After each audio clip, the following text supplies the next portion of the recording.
Artemus Toast here, and we're doing another all kinds of awesome trademark album review, recommendation, whatever you want to call it.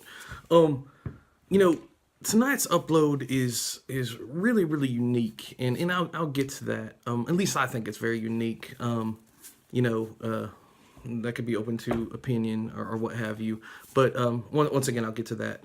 Um, you know, this upload is about John Mayall's Empty Rooms.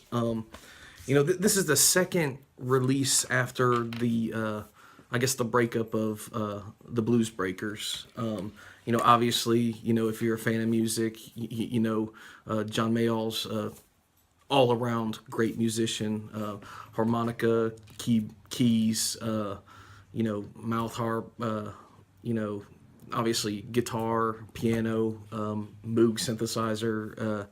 Once again, all around great blues musician. His Blues Breakers, you might know, contains such guitarists as Eric Clapton, Peter Green, Mick Thompson, etc. Many great musicians. After that project ended, John Mayall was quoted as saying he wanted a project that, without drums and heavy guitar solos. In '69, he released the album previous to this one, a live album called The Turning Point, which was recorded at the Fillmore East. And this album, Empty Rooms, has many of the same artists, if not all the same artists, that were on that live album, The Turning Point.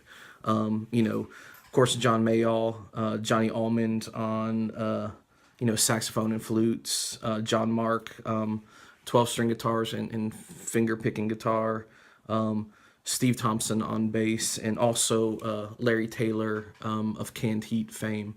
Had a bass guest spot on one of the tracks, and I'll talk about that. As I stated previously, the reason why I feel this is all kinds of awesome is, no drums, and when I was looking through my albums and, I decided to do this one for this upload, I started to think about it. I have, hundreds upon hundreds of albums. And, with the exception of some acoustic sets, a guy and his guitar live, some James Taylor stuff, some Cat Stevens stuff I have, you know, as far as like studio albums, this is the only one I could think of that I own that doesn't have drums on it, which I think is not only all kinds of awesome, but like really unique, and it's really sticking with that what John Mayall said after the breaking up or the closure of Blues Breakers. That's what he wanted to do, and that's what he did.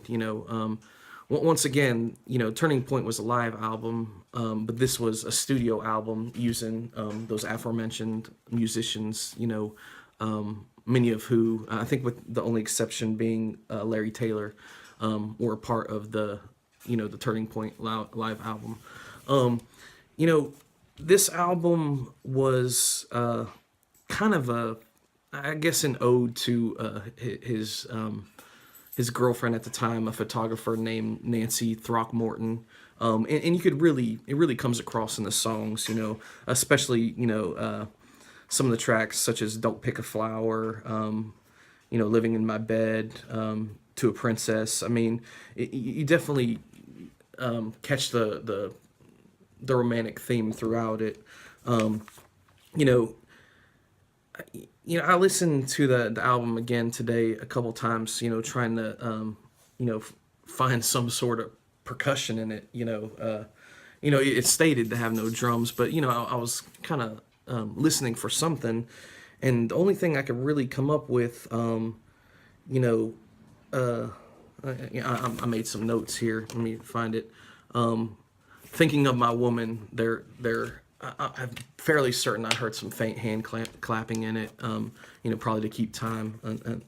But overall, you know, I think it's a brilliant album, especially being done without drums. This is 1969. This was much like the Turning Point. This was also released in 1969, and you know, you think of the albums that were big, and that was the year of Woodstock, and Led Zeppelin was huge, and obviously the Who, and many bands that I wouldn't say relied upon, but a big part of these albums were the drums. So once again, I thought it was really cool that this was done without drums. Um, you know, John Mayall's piano skills are pronounced much throughout this album. One cool track, "To a Princess," has I think Steve Thomas's bass lines throughout this album are great. And the track "To a Princess," has kind of I wouldn't say a dueling, but an accompanying bass line, by Larry Taylor, of Canned Heat fame, which I think that's a standout track on this album. The track "When I Go," Mayall's, heavy on the harmonica in it. The John Mark's finger picking on the track "Don't Pick a Flower" is really nice, and the flute playing by Johnny Allman is also great on the track "Don't Pick a Flower," which I think is a nice track. The sax and bass line on "Something New," I really dug. You know the last track on the album, titled "Lying in My Bed," is kind of like spoken word vocals over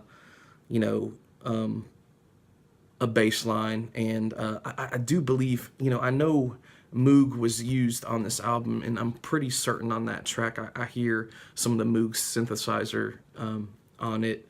Once again, a bass line, and really, for the most part, the only lead guitar, as far as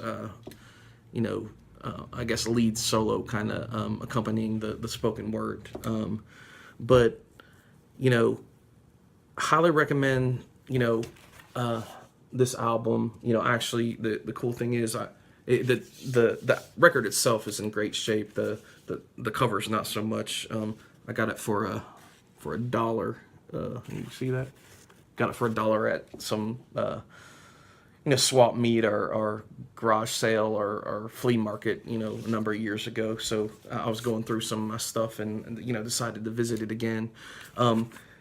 It's not a Blues Breaker album. It doesn't have Eric Clapton or Peter Green, but it definitely is a great showcase of John Mayall's skills as a songwriter and a multi-instrumentalist, and that's why I find it all kinds of awesome. Trademark. Highly recommend listening to it front to back. As I say about all these albums, the way the artist intended. But all in all, it's all kinds of awesome album. Artemus Toast out.